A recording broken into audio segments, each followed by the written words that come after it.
बिस्मिल्लाहिर्रहमानिर्रहीम, अस्सलाम वालेकुम। शहबाज शरीफ साहब पाकिस्तान क्यों आए, उनके क्या इरादे थे? और बहुत से लोगों ने कहा कि शहबाज शरीफ साहब ने आके बड़ी बेवकूफ़ी की कि यहाँ आकर वो इतनी बुरी तरीके से फंस गए हैं और उनको नहीं पता था यहाँ पर उनकी दाल नहीं गिलेगी और उनके लिए बड़ी मुश्किलात होंगी। क्यों आए वो यहाँ पर? बाहर आराम से रह रहे थे, बाकी सब लोग भी तो उनके ख़ानदान के मफरूर हैं, बाहर हैं, तो वो भी रह लेते, यहाँ आकर मुश्किल में फंस गए हैं। क्यों उन्होंने ऐसा किया है? देखिए, शहबाज शरीफ साहब ऐसे नहीं आ गए, वो एक प्लान लेकर आए थे और किस तरह से वो उस प्लान पर अमल कर रहे हैं या कोशिश कर रहे हैं उस पर अमल करने की, वो मैं आपको बताने लगा हूँ। और बड़ी ही ख़ास मुलाकातें हुई हैं। अयाज सादिक साहब जो साबिक स्पीकर कौमी असम्बली रहे, मुस्लिम लीग नून के सीनियर रहनुमा हैं, उन्होंने काफ लीग की सीनियर लीडरशिप से मुलाकात की है। उसमें क्या बातें हुई हैं, काफ लीग ने क्या शराइत रखी हैं हुकूमत साजी के लिए, वो मैं आपको बताने वाला हूँ।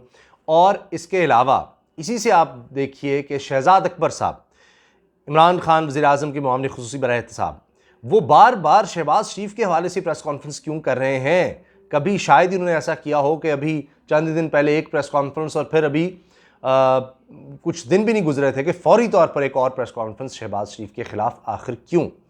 हत्ता कि वो कह रहे हैं कि ACL में नाम डाला जाएगा शहबाज शरीफ साहब का। ये सब कुछ क्यों हो रहा है? ये ऐसे ही शहबाज शरीफ साहब ने इंटरव्यूज़ नहीं देना शुरू कर दिए थे मुख्तलिफ चैनल्स पर, और ख़ास तौर पे सुहेल वड़ाइच साहब को बुलाकर और उसमें इस्टेब्लिशमेंट का जिक्र करना, ये सब क्यों? क्या वजह है इसकी?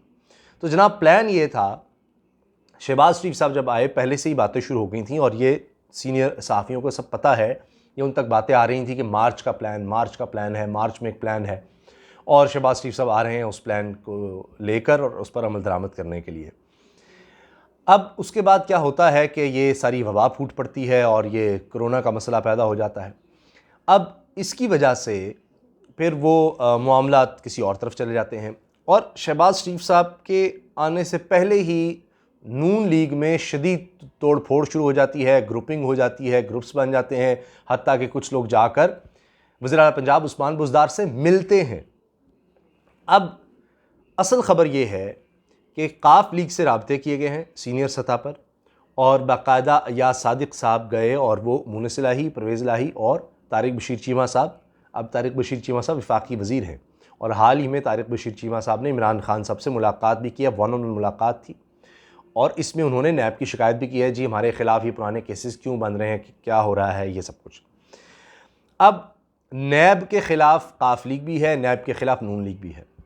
इस मुलाकात में ये बात हुई कि जी ठीक है, हम काफ लीग को हुकूमत देते हैं पंजाब की, हम सपोर्ट करेंगे। अब काफ लीग की अगरचे सीटें बहुत कम हैं और वो दूर दूर तक इम्कान नहीं है कि वो किस तरह हुकूमत बना सके। तहरीक इंसाफ तो मान नहीं रही है, इमरान खान साहब कभी भी नहीं मानेंगे और तहरीक इंसाफ पर बड़ा प्रेशर है कि जी हमारे अपने इतने लोग हैं तो हम एक दूसरी जमात के साथ क्यों उसका वज़ीर आला बना दें। और पहले दिन से इख्तलाफात हैं, चाहे वो जहांगीर तीन साहब के साथ मुलाकात हो सीनियर लीडरशिप की और चाहे गवर्नर की शिकायतें लगाना हो या जो भी उस्मान बुज़दार से या ब्यूरोक्रेसी से शिकायतें कि जी किस तरह के लोग लगाए जा रहे हैं। और ये काफ लीग कोई ढके छुपे अल्फाज में नहीं, ये कह चुकी है कि जी इत्तेहाद कायम रखने का इन्हिसार इस बात पे है कि आगे से हुकूमत क्या करती है, इमरान खान साहब क्या करते हैं। फिर ये तक कहा गया, बड़े हालात ख़राब हो गए थे, जी ठीक है जी उनकी चलेगी, ब्यूरोक्रेसी उनकी मानेगी, उनके हल्कों जो हैं जहाँ से वो जीते हुए हैं वो उनके हवाले किए जाएंगे, ये सब बातें। लेकिन अब जब अयाज सादिक साहब गए तो काफ लीग ने कहा कि देखिए बिल्कुल ठीक है, और क्या चाहिए जनाब, वज़ारत आला हमें मिल जाए पंजाब में, ये तो हमेशा से ख्वाब है परवेज़ इलाही साहब का कि दोबारा आना चाहते हैं वो। लेकिन वो ये कह रहे हैं कि आपके कुछ लोग तहरीक इंसाफ से राब्ते में हैं।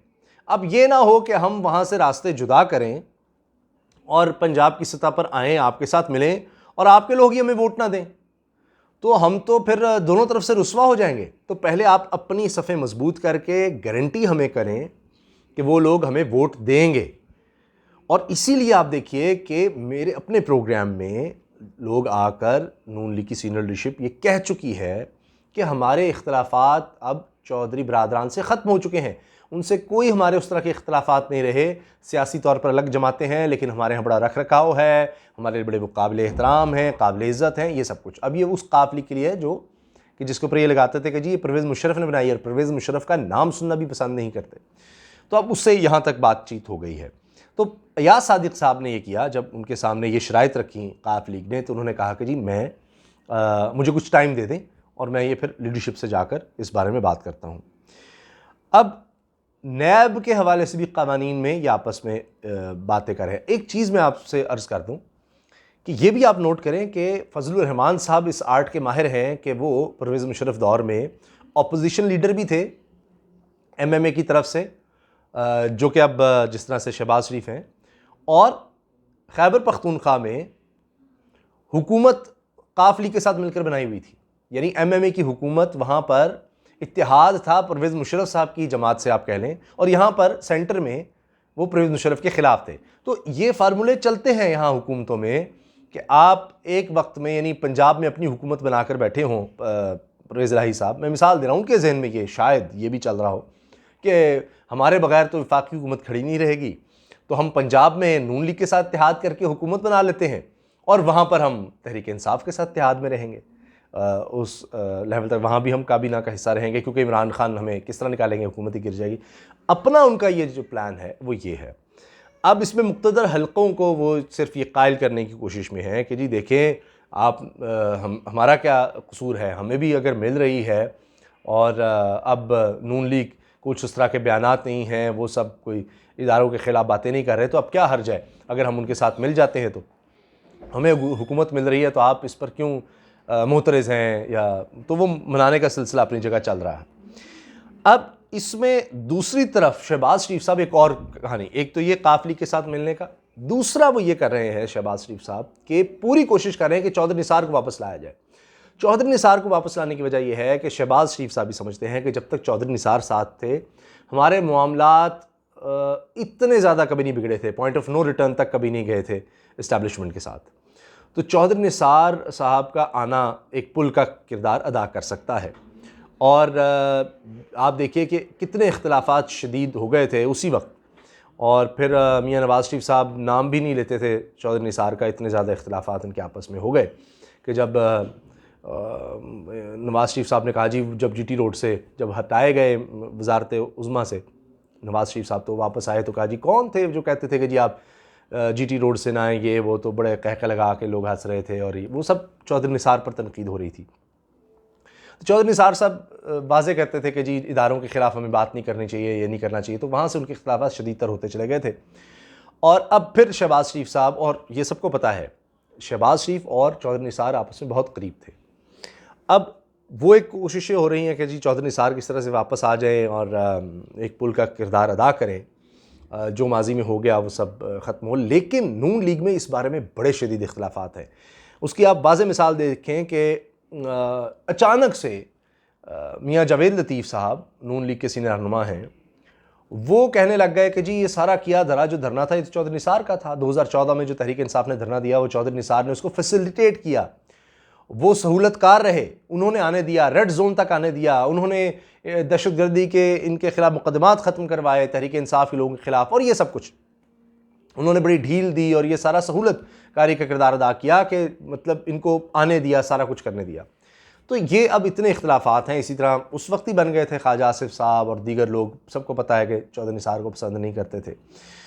ये सारी कहानी है। तो अब वहाँ पर भी कोशिश हो रही है। अब इस सारे गेम प्लान को देखते हुए शहबाज शरीफ साहब के हुकूमत और ज़्यादा एग्रेसिव हो रही है। शहजाद अकबर साहब पहले एक प्रेस कॉन्फ्रेंस करते हैं और उसमें सबूत लेकर आते हैं कि किस तरह से इनके मुलाजमीन करोड़ों रुपया इनको ट्रांसफ़र करें हैं। फिर एक और प्रेस कॉन्फ्रेंस अब उन्होंने हाल ही में एक और कर डाली, इसमें कहा जी मसरूर अनवर है, वो इनका मुलाजिम है, 13-14 साल से मुलाजिम है, और वो करोड़ों रुपया शहबाज शरीफ साहब के ज़ाती अकाउंट में भेज रहा है, या पकड़े गए हैं और ये बच नहीं सकते। वो फरिश्ते जिनको एक करोड़ों रुपए का दूध बेचते रहे हैं भैंसों का, और वो करोड़ों रुपया इनको ट्रांसफ़र करते हैं इनके ज़ाती अकाउंट में, वो सब सामने आ गए हैं। शहबाज शरीफ साहब इसका जवाब दें। और अब ECL में नाम अब डलेगा, नैब अब के पास केस जाने वाला है, नैब अब केस बनाएगा। तो ये एग्रेशन इस वजह से है शहबाज शरीफ साहब के जो अपने प्लान्स वो लेकर आए हैं, जो इस तरह से मुलाकातें और ये सब कुछ कर रहे हैं। काफ लीग के बारे में भी आप देख लें, नैब एक्टिव है। अब इस सारी सूरत में शेख रशीद साहब ने वाज़े कर दिया है, उनका बड़ा अहम बयान है कि 31 जुलाई तक जिनकी भी ज़मानतें हो चुकी हैं, अब उनमें ख्वाजा बरादरान भी हैं, उनमें दीगर लोग भी हैं, उसमें शहबाज शरीफ भी हैं, तो वो कह रहे हैं कि जिनकी ज़मानतें हो गई हैं अब वो सब पकड़े जाएंगे। 31 जुलाई की डेट दी है वफाकी वज़ीर रेलवे शेख रशीद साहब ने, और वो कह रहे हैं कि जी ये लॉकडाउन में ही ये लॉकअप में चले जाएंगे शहबाज शरीफ। ये उनका बड़ा वाज़ेह बयान आ गया है। अब इस तरह से लग रहा है कि शहबाज शरीफ साहब को भी नज़र आ रहा है कि या तो अब मैं बाहर भागने की तैयारी करूं इससे पहले कि KCL में नाम आ जाए, और दूसरा ये है कि ये जो उनका प्लान है काफ लीग के साथ और चौधरी निसार को मिला के मुख्तलिफ हलकों से दोबारा पैचअप करने का, इसको तेज़ करें। और यही वजह है कि सुहेल राइच साहब को इंटरव्यू देके उन्होंने कोशिश तो ये की कि प्रेशर डालें इस्टेब्लिशमेंट का नाम लेकर के, जी उस वक्त हमारे साथ बातचीत हो रही थी और काबीना बनाने की भी हो रही थी 1 महीना पहले तक, लेकिन वो उल्टा बयानिया उनके खिलाफ चला गया कि जी आप तो उनके साथ गठ छोड़ करके, इसका मतलब है हुकूमत में आना चाह रहे थे, और यानी आपके बड़े भाई मियां नवाज शरीफ साहब इदारों के ख़िलाफ़ बात कर रहे थे और आप उन्हीं से मिलकर कोई गेम प्लान तैयार कर रहे थे। तो वो सारा वो उल्टा पड़ गया। मगर अब ये जो कोशिश है, पहले मार्च का जिस तरह मैंने अर्ज़ किया, ये सब सहाफ़ियों को सीने को पता है कि मार्च में ये नून लीग ये कोशिश कर रही थी जो अभी सामने आपको आ रही है नज़र, और जिसका मैं ज़िक्र कर रहा हूँ। और अब वो बजट के हवाले से वो कह रहे थे कि जी ये जो फैला है ये बीमारी वबा कोरोना, इसमें उनकी कारकर्दगी ऐसी रहेगी, हमें रूम मिल जाएगा और सारा कुछ, तो फिर बजट में हम देखेंगे और उसके बाद शायद ये हम कोई गठजोड़ कर सकें। तो ये शहबाज शरीफ साहब अपने प्लान इस वक्त पूरी तरह से चला रहे हैं, कर रहे हैं उस पर अमल, और इधर से हुकूमत भी अब एक्टिव हो गई है और वो शहबाज शरीफ के ख़िलाफ़ केसेस लेकर आ रही है, और केसेस भी नैब के आप देख सकते हैं सामने आएंगे। तो अब देखते हैं कि किसका ज़ोर किस तरफ चलता है। इसमें ज़ाहिर है कि कुछ अहम मुक़्तदर हल्के, उनका किरदार भी बड़ा अहम रहेगा कि वो किस तरफ जाते हैं। देखिए क्या होता है। इजाज़त दीजिए, अल्लाह हाफ़िज़। पाकिस्तान ज़िंदाबाद।